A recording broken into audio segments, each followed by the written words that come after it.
On August 14, 1971, 24 normal college students walked into a basement. Half of them were randomly assigned to be prisoners. Half of them were randomly assigned to be guards. No weapons, no training, no real authority, just a costume and a role.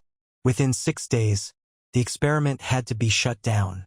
Not because the prisoners rebelled, not because the guards got violent, but because everyone involved had forgotten it was an experiment. The guards had become monsters. The prisoners had broken down completely, and the lead researcher had lost his mind too. What happened in that basement in 1971 is the most disturbing thing psychology has ever recorded, because it did not reveal something unusual about human beings. It revealed something usual, something that lives inside every single one of us, including you. Philip Zimbardo was a psychology professor at Stanford University. In 1971, he wanted to answer one question. Is evil something people are born with, or is evil something that situations create? In other words, are bad people bad because of who they are, or are they bad because of where they are? To find out, he built a prison in the basement of Stanford University's psychology building. He advertised in local newspapers. Male college students wanted for psychological study of prison life. 75 people applied. Zimbardo selected the 24 who scored most psychologically stable and normal on every test. No criminal history, no psychological issues, the most normal young men he could find. He randomly flipped a coin. 12 became prisoners. 12 became guards. And on August 14, 1971, the experiment began. The prisoners did not just walk into the basement.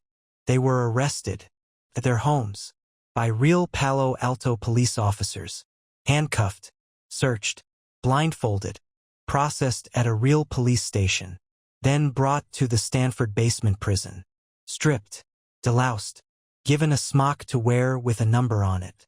No names from that point forward. Only numbers.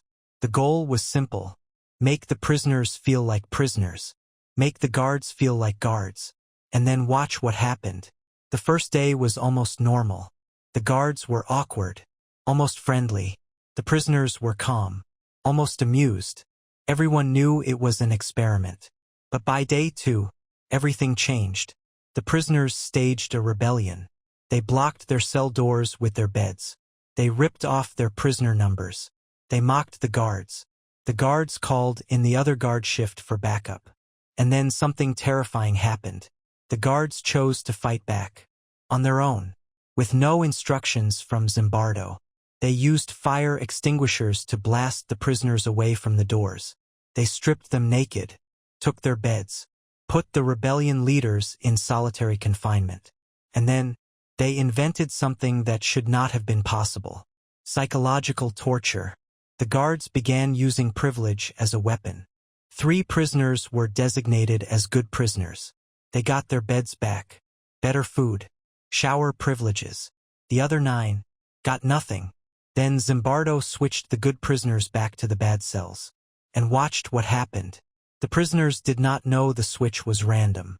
They started to believe that some prisoners were informants, that some were cooperating with the guards.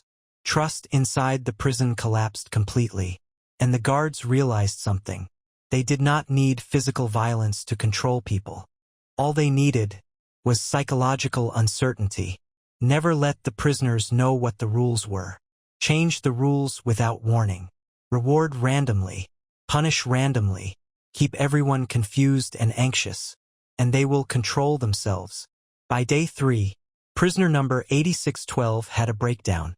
He began screaming, crying uncontrollably, raging, then going completely silent. Zimbardo thought he was faking. He was not faking. The prisoner was released.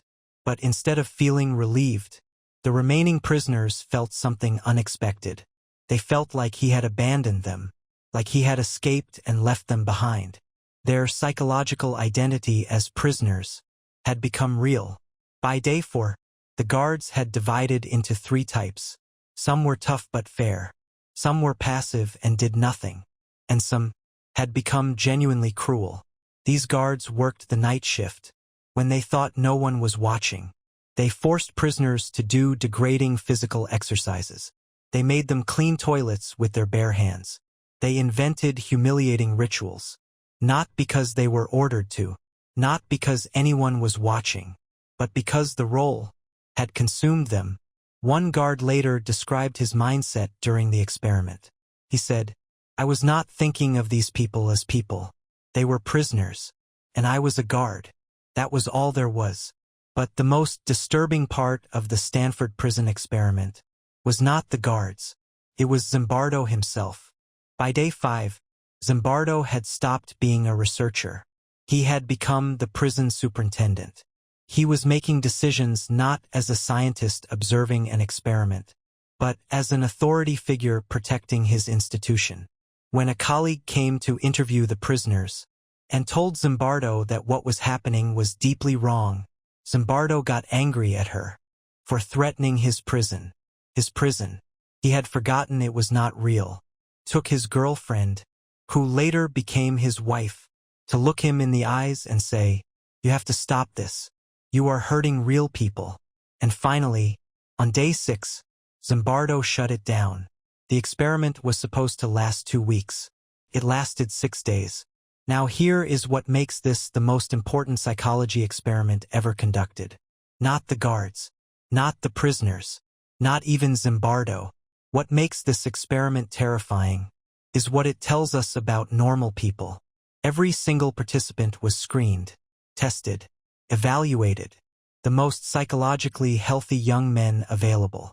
And within 6 days, the situation had completely overridden their identity. The guards did not start cruel. The situation made them cruel. The prisoners did not start broken. The situation broke them. Zimbardo called this the Lucifer Effect, the idea that given the right situational conditions, any human being is capable of becoming evil. Not bad people, any people. And here is where this connects to your life. Right now, think about every institution you are part of.